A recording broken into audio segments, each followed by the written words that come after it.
Alzheimer's వ్యాధిని సులభమైన మాటల్లో వివరించడం. డిమెన్షియాకు అల్జీమర్స్ వ్యాధి అత్యంత సాధారణ కారణం. ఇది ఒక మెదడు వ్యాధి. దీనిలో మెదడు కణాలు చాలా సంవత్సరాలుగా క్రమంగా దెబ్బతిని చనిపోతాయి. ఫలితంగా ఒక వ్యక్తి యొక్క జ్ఞాపక శక్తి, ఆలోచనా శక్తి మరియు రోజువారీ కార్యకలాపాలు నిర్వహించే సామర్థ్యం నెమ్మదిగా క్షీణిస్తాయి.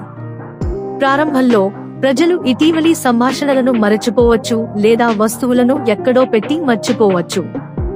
వ్యాధి ముదిరే కొద్దీ వారు కుటుంబ సభ్యుల పేర్లను మరచిపోవచ్చు, తెలిసిన ప్రదేశాలలో దారి తప్పిపోవచ్చు, మాట్లాడటంలో లేదా అర్థం చేసుకోవడంలో ఇబ్బంది పడవచ్చు, మానసిక స్థితి లేదా ప్రవర్తనలో మార్పులు కనిపించవచ్చు, బట్టలు వేసుకోవడానికి, తినడానికి మరియు వ్యక్తిగత సంరక్షణకు సహాయం అవసరం కావచ్చు.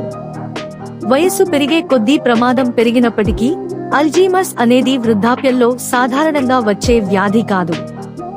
మెదడు లోపల ఏమి జరుగుతుంది? మెదడులో అసాధారణ ప్రోటీన్లు, అమైలాయిడ్ ప్లాక్స్ మరియు టౌ టాంగిల్స్ పేరుకుపోతాయి.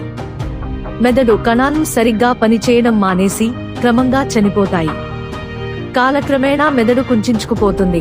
ఇది క్రమంగా జ్ఞాపక శక్తి మరియు ఆలోచన సమస్యలకు దారితీస్తుంది. ఎవరికి ఎక్కువ ప్రమాదం ఉంది? 65 సంవత్సరాల పైబడిన వయస్సు. కుటుంబంలో డిమెన్షియా చరిత్ర. మధుమేహం, అధిక రక్తపోటు, అధిక కొలెస్ట్రాల్, స్థూలకాయం, ధూమపానం, శారీరక శ్రమ లేకపోవడం, సరిగా నిద్రపోకపోవడం, వినికిడి లోపం, కుంగుబాటు, సామాజిక ఒంటరితనం. ఈ ప్రమాద కారకాలలో చాలా వరకు నివారించదగినవి లేదా చికిత్స చేయదగినవి. దీనిని నివారించవచ్చా? అల్జీమర్స్ వ్యాధిని నివారించడానికి ఖచ్చితమైన మార్గం ఏదీ లేదు, కానీ ఈ క్రింది వాటి ద్వారా ప్రమాదాన్ని తగ్గించవచ్చు. రక్తపోటు, మధుమేహం మరియు కొలెస్ట్రాల్ను నియంత్రించడం. క్రమం తప్పని శారీరక శ్రమ. ఆరోగ్యకరమైన ఆహారం, మెడిటరేనియన్ శైలి లేదా సమతుల్య భారతీయ ఆహారం. మంచి నిద్ర 7-9 గంటలు. ధూమపానం మరియు అధిక మద్యపానానికి దూరంగా ఉండటం. మానసికంగా చురుకుగా ఉండటం, చదవడం, పజిల్స్ నేర్చుకోవడం. సామాజిక సంబంధాలను కొనసాగించడం. వినికిడి లోపం మరియు కుంగుబాటుకు చికిత్స. భారతదేశంలో అల్జీమర్స్ వ్యాధి భారం. భారతదేశంలో సుమారు 5-9 మిలియన్ల మంది డిమెన్షియాతో జీవిస్తున్నారని అంచనా, మరియు ఈ కేసులలో సుమారు 60-70% అల్జీమర్స్ వ్యాధికి సంబంధించినవే. ప్రపంచంలోనే అత్యంత వేగంగా పెరుగుతున్న వృద్ధుల జనాభా ఉన్న దేశాలలో భారతదేశం ఒకటి. కాబట్టి రాబోయే దశాబ్దాలలో అల్జీమర్స్ వ్యాధిగ్రస్తుల సంఖ్య గణనీయంగా పెరుగుతుందని అంచనా. తక్కువ అవగాహన, కళంకం మరియు నిపుణుల సంరక్షణకు పరిమిత ప్రాప్యత కారణంగా ముఖ్యంగా గ్రామీణ ప్రాంతాలలో చాలా కేసులు నిర్ధారణ కాకుండానే ఉండిపోతున్నాయి.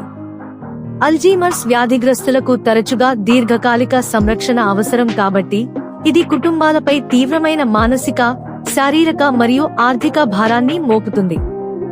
ముఖ్య సందేశం: అల్జీమర్స్ వ్యాధి అంటే కేవలం మతిమరుపు కాదు. ఇది క్రమంగా తీవ్రమయ్యే మెదడు రుగ్మత. వ్యాధిని ముందుగానే గుర్తించడం, జీవనశైలి సంబంధిత వ్యాధులను నియంత్రించడం, క్రమం తప్పని వ్యాయామం, ఆరోగ్యకరమైన నిద్ర మరియు మెదడును సామాజికంగా, మానసికంగా చురుకుగా ఉంచడం వంటివి వ్యాధి ప్రమాదాన్ని తగ్గించి జీవన నాణ్యతను మెరుగుపరచడంలో సహాయపడతాయి.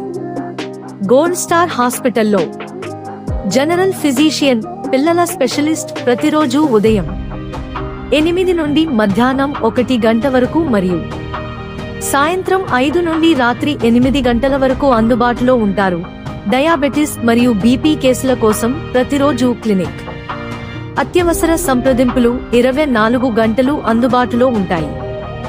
గైనకాలజిస్ట్ ప్రతి బుధవారం సాయంత్రం 4 నుండి 6 గంటల వరకు అందుబాటులో ఉంటారు. గైనకాలజిస్ట్ ఆన్లైన్ సంప్రదింపులు 24 గంటలు అందుబాటులో ఉంటాయి. కార్డియాలజిస్టులు సోమవారం, బుధవారం, శుక్రవారాల్లో ఉదయం 10 నుండి మధ్యాహ్నం 1 గంట వరకు అందుబాటులో ఉంటారు.